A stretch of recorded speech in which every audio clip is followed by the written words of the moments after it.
એક તરફ ગુજરાતીઓનો ક્રેઝ ફોરેનમાં ભણવા માટેનો ઘટતો નથી। ગુજરાતમાં એક બાદ એક વિદ્યાર્થીઓ છે એ લોકો વિદેશ ભણવા માટે થઈને ત્યાં જઈ રહ્યા છે, પણ એની જ સામે આ વિદેશમાં ભણતા વિદ્યાર્થીઓની એટલી જ હત્યાઓના સમાચાર પણ સામે આવી રહ્યા છે। આજે વાત કરવી છે ગુજરાતના આણંદના બોરસદની એક એવી દીકરી કે જે છેલ્લા 4 વર્ષથી પોતાના ઉજ્જવળ ભવિષ્યના સપના સાથે કેનેડામાં ગઈ હતી અને આ જ દીકરીની ચપ્પુના ઘા મારીને હત્યા કરી દેવામાં આવી છે। આખો આ મામલો શું છે, દીકરીના પરિવારવાળા શું કહી રહ્યા છે, એ દરેક વિષયને લઈને વિગતે વાત કરીએ। નમસ્કાર, હું હંસિની અને તમે જોઈ રહ્યા છો નિર્ભય ન્યૂઝ। અત્યાર સુધીમાં ઘણા બધા એવા સમાચારો આપણે જોયા છે કે કેનેડાની અંદર આપણા જે ગુજરાતી વિદ્યાર્થીઓ છે એ લોકોને ખૂબ જ હેરાન કરવામાં આવતા હોય છે અને એક બાદ એક એવા સમાચારો પણ સામે આવ્યા છે કે તે લોકોની કોઈ પણ નાના કારણોસર હત્યા કરી દેવામાં આવતી હોય છે, જાહેર રસ્તા ઉપર મારી નાખતા હોય છે। ત્યારે હવે આ જ વાતનો શિકાર વધુ એક ગુજરાતની દીકરી બની છે। આ વિષયને લઈને વાત કરવામાં આવે તો ગુજરાતના આણંદ જિલ્લાના બોરસદની રહેવાસી 22 વર્ષની દીકરી વિધિ મેઘાની કેનેડાના નાયગ્રા વિસ્તારમાં છરીના ઘા ઝીકીને નિર્મમ હત્યા કરી દેવામાં આવી છે। વિધિએ જીવ બચાવવા માટે હત્યારાઓ સામે છેલ્લી ઘડી સુધી સંઘર્ષ કર્યો હતો, પણ એની સામે આજે કાતિલ લોકો છે એ લોકોની સામે તેને પોતાની જિંદગી હારી દીધી હતી। કરુણતા અહીંયા એ જોવાની છે કે 15 મેના રોજ આ ખૂની ખેલ ખેલાયો હતો, પણ કેનેડિયન પોલીસની સુસ્તીને કારણે પરિવારને આ કાળજુ કંપાવનારા સમાચાર છેક 16 દિવસ પછી સ્થાનિક પોલીસ દ્વારા મળ્યા। 16 દિવસ સુધી અંધારામાં રહેલા માતા પિતા પર જ્યારે આભ તૂટી પડ્યું ત્યારે તેમના પગ નીચેથી જમીન સરકી ગઈ। આંખોમાં સોનેરી સપના સજાવીને વિધિ 4 વર્ષ પહેલા કેનેડા ભણવા ગઈ હતી। તે ભણવાની સાથે પાર્ટ ટાઈમ જોબ કરીને પોતાના પગભર થઈ રહી હતી અને ઘટનાના માત્ર 10 દિવસ પહેલા જ કેનેડાના બીજા વિસ્તારમાં તે શિફ્ટ થઈ હતી।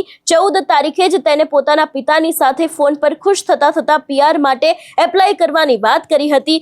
પરિવાર દર 10 દિવસે ફોન પર અને રોજ મેસેજથી વિધિ સાથે વાત કરતો હતો, પરંતુ 15 મે પછી વિધિને મોકલેલા મેસેજ ક્યારે ડિલિવર ન થયા હતા। પરિવાર ચિંતિત હતો, પણ તેમને ક્યાં ખબર હતી કે તેમની લાડલી હવે આ દુનિયામાં રહી જ નથી। બોરસદના આ ઘરમાં અત્યારે માતમ છવાયેલો છે।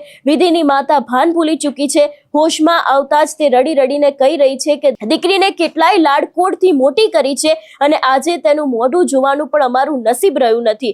એટલું જ નહીં, વિધિના જે પરિવારના લોકો છે એ લોકોએ સરકારને વિનંતી કરી છે કે તેમની દીકરીનો મૃતદેહ વહેલી તકે ભારત લાવવામાં આવે। આ ઘટનાની જાણ થતાં જ ગુજરાત સરકારના કેબિનેટ મંત્રી અને બોરસદના ધારાસભ્ય છે રમણ સોલંકી તે આ પરિવારની વહારે પહોંચ્યા હતા, તેમની મુલાકાત કરી હતી અને ઝડપથી ઝડપ દરેક કાર્યવાહી છે તે પૂરી થાય અને જેથી વિધિનો પાર્થિવ દેહ વહેલી તકે વતન લાવી શકે એ માટેની પણ તેમના દ્વારા વાત છે તે પરિવારની સાથે કરવામાં આવી છે। એટલે એક બાદ એક અત્યારે હાલ ગુજરાતી વિદ્યાર્થીઓ છે એ લોકોની હત્યા કેનેડામાં થઈ રહી છે। ઘણા બધા સપનાઓની સાથે આ વિદ્યાર્થીઓ ત્યાં જતા તો હોય છે, પણ ત્યાં જઈને ઘણા બધા એવા કિસ્સાઓ સામે આવતા હોય છે કે એક નાની બાબતે તે લોકોની હત્યા કરી દેવામાં આવતી હોય છે। એ દ્રશ્ય ઉપર પણ નજર કરીએ, કારણ કે અત્યારે હાલ પરિવાર છે એ રડી રહ્યો છે, સરકારની સામે માંગ કરી રહ્યો છે। જે રીતે ધારાસભ્ય પણ ત્યાં પહોંચ્યા હતા અને પરિવારના લોકો શું કહી રહ્યા છે તે સાંભળીએ। મારું નામ સ્નેહલ છે, હું વિધિની માસી છું, એની મમ્મા છે। તમે એની હાલત જુઓ, અમે લોકોએ 15 દિવસથી એનું મોઢું નથી જોયું। મારી બસ સરકારશ્રીને એક જ અપીલ છે કે જે થવાનું હતું એ ઓલરેડી થઈ ચૂક્યું છે, પણ અમને જે બી પ્રોસિજરમાં આટલી બધી ડિલે થાય છે એ પ્લીઝ થોડી ફાસ્ટ કરાવીને અમારી વિધિને અમને સોંપી દે। આ એની મમ્મી એનું મોઢું જોવા માટે તરસી ગઈ છે। એક વાર ખાલી અમને એનું મોં બતાવી દે, એ કઈ કન્ડિશનમાં છે, શું છે શું નહીં, અમને કશી જ ખબર નથી। બસ જે બી ડિલે થાય છે એમના તરફથી અમને ખાલી થોડું કોઓપરેશન મળી જાય અને એની બોડી અમને જલ્દીથી જલ્દી હેન્ડઓવર થઈ જાય। મને બીજું કશું અમારે નથી જોઈતું। અત્યારે મારી બેનની હાલત ઓલરેડી બહુ જ ખરાબ છે, તમે જુઓ એની હાલત। एक्चुअली मैंने काले खबर पड़ी police station Borsad police station थी અને મેં પછી ઓફિશિયલ મેલ મંગાવ્યો એમની જોડે, તો એમણે મને આપ્યો ઇમિડિયેટ 1 અવરમાં અને મેં પછી ત્યાં પ્રોસિજર ચાલુ કરી।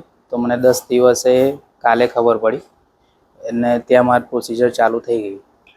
સમગ્ર ઘટના શું હતી?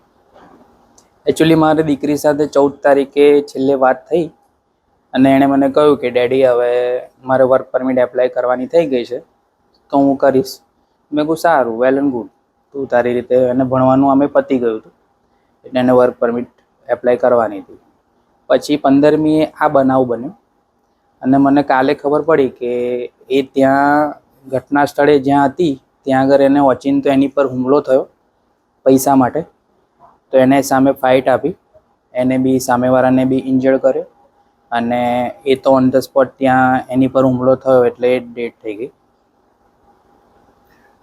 જે આરોપી છે તે પકડાઈ ગયો છે, એની હકીકત શું છે એવું બી જાણવા મળ્યું છે. આરોપી ડ્રગિસ્ટ છે અને એને આગળ એક મર્ડર બી કર્યું છે અને એ પકડાઈ ગયો છે, અત્યારે કસ્ટડીમાં છે. તમારી દીકરીનું નામ શું હતું અને કયા શહેરમાં ત્યાં વસવાટ કરતી હતી? મારો દીકરીનું નામ વિધિ કલ્પેશ અને ત્યાં નાયગ્રામાં હતી, સેન્ટ કેથેન એરિયામાં. કેટલા સમયથી ત્યાંથી? એકચ્યુઅલી એણે 15 દિવસ પહેલાં જ ઘર મૂવ કરેલું. પહેલાં એ હેમિલ્ટનમાં હતી ને પછી અત્યારે નાયગ્રામ હતી. આ ઘટના નાયગ્રામાં જ બની.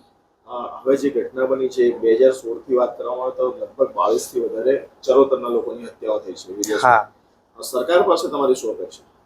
સરકાર પાસેથી મારે એ જ અપેક્ષા કે આવું જે વારંવાર થયા કરે છે, ખાસ કરીને ગુજરાતી હોય કે ઇન્ડિયન ગમે તે હોય, છોકરીઓ ઉપર હુમલા થાય છે, છોકરાઓ ઉપર હુમલા થાય છે, તો આ બધી વસ્તુની એ પ્રોટેક્શન આપે.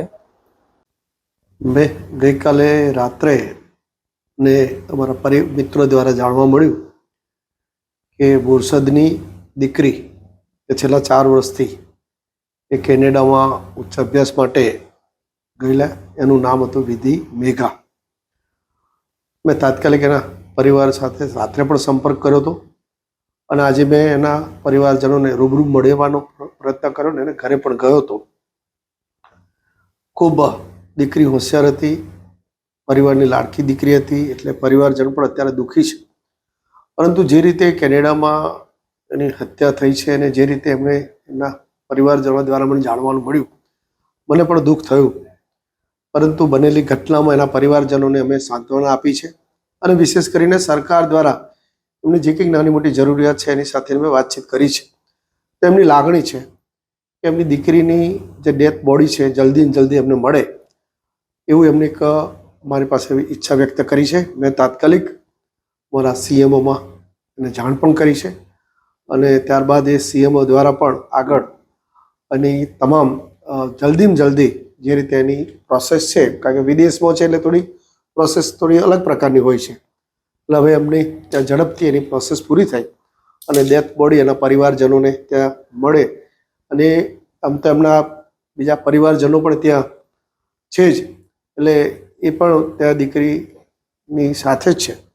એટલે જે રીતે અને ત્યાંનું એમનું પોતાનું પણ મેં જાણ્યું એમની વાત ઉપરથી કે ત્યાં પણ ભારત સરકાર દ્વારા જે સતત મોનિટરિંગ કરી રહ્યા છે એટલે એનાથી પણ એમને ખૂબ સરસ એમને પોતાને બી સંતોષ છે અને જે રીતે એમને પણ ચોક્કસ આનંદ પણ છે કે ભાઈ ચાલો અમારું જે અમને સરકારની જે મદદ છે એ મદદ મળી રહી છે, એટલે સરકારની મદદમાં અમે પોતે તત્પર છીએ અને 100% એની ડેથ બોડી જલ્દીમાં જલ્દી એના પરિવારજનોને મળે એ દિશામાં સતત અમારો પ્રયત્ન પણ રહ્યો છે.